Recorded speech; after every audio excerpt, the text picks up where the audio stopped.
Aloha everyone. I'm here with my brother Snake Blocker and Grandmaster Don Crummer, a longtime brother of mine in the martial art from Hawaii of Kajukenbo Kempo. So Snake has trained in Kajukenbo before as well and had a lot of questions, and while he's here in Hawaii, this is the source. This is where Kajukenbo was born, and Grandmaster Crummer is a very good source for that because the particular method that he trains in is as close to the original method as can be found these days. So, Grandmaster Don Crummer. Aloha. Glad to be here. And Grandmaster, kind of piggyback off what Subukai just said, is tell us about your lineage to the original source. Okay, well, my lineage, I come from a man by the name of Grandmaster Charles Turner, and he came from the late Grandmaster Alejo Reyes.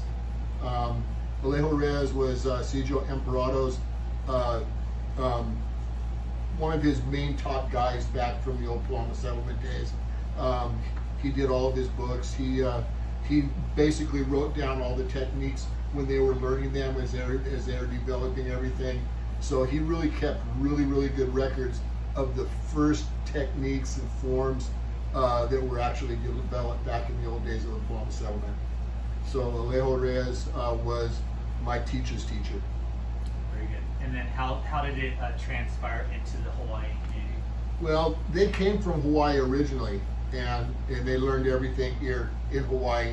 Alejo Reyes, then back in the early 60s, late 50s, early 60s, moved to Northern California and started a school in Fairfield, California. And that's where my teacher, Chuck Turner, joined his school in 1960.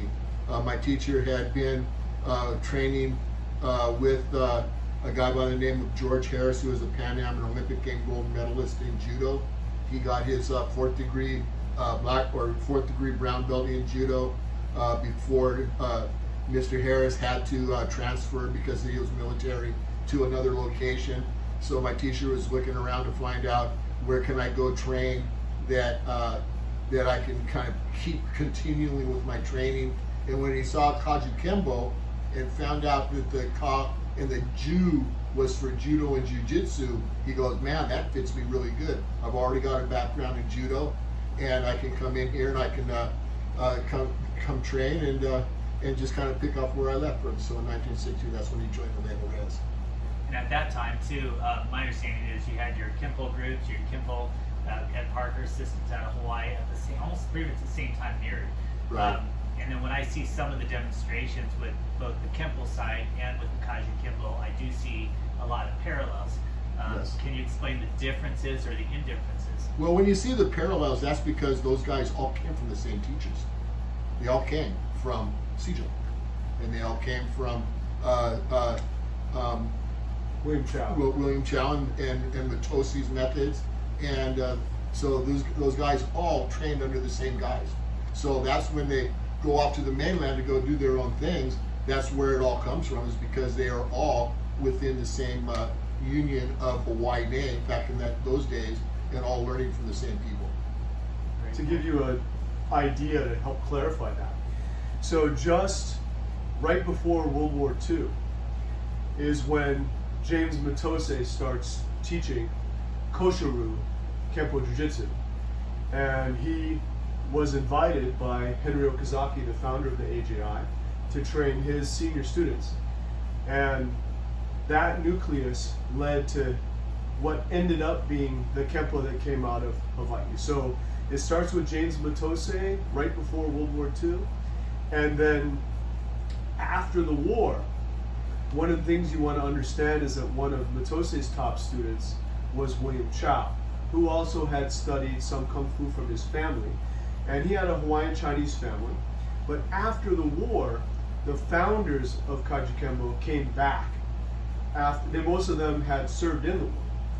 And so in 1947, 49, they had a training group of guys that had come from different training backgrounds.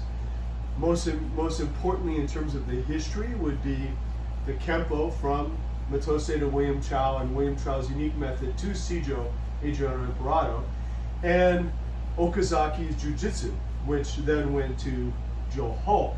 So both Seijo Imperato and Joel Hope were black belts in their respective systems of Kempo Karate and of Judo and Jiu-Jitsu. And then you had the other three founders, Peter Chu and Chang and Uncle Frank Ordonez, that contributed their aspects. But that nucleus was being created right after the war in the late 1940s. And so the Palama settlement period that Grandmaster Crummer is talking about is from that time up into the late 50s. And then Parker had learned from Chow and developed his American Kempo system right around that time, at the end of that, the late 50s going into the early 60s. It just became a big deal in Southern California in the early 60s, and Parker's success led to a lot of the Kajukenbo guys ending up moving to the mainland, California. Because Ed Parker was a very good businessman, and he knew how to promote that style and how to get it out there to the masses. He knew people in Hollywood, which really elevated the feeling of stardom and wanting to learn, and it was all new stuff to all these guys. So it really helped to elevate and bring in the excitement, all of it. And just like Bruce Lee, coming in around that same time period too. So there was a lot of hype, a lot of emotion, a lot of just a lot of martial artists at that time, starting with the Ed Parker Internationals that he would hold every year, and just a lot of competition in those days of the real hard banging style martial arts competition with all these new schools that were coming out of California. Great. Well, thank you for your time. We'll have a part 2 in a second.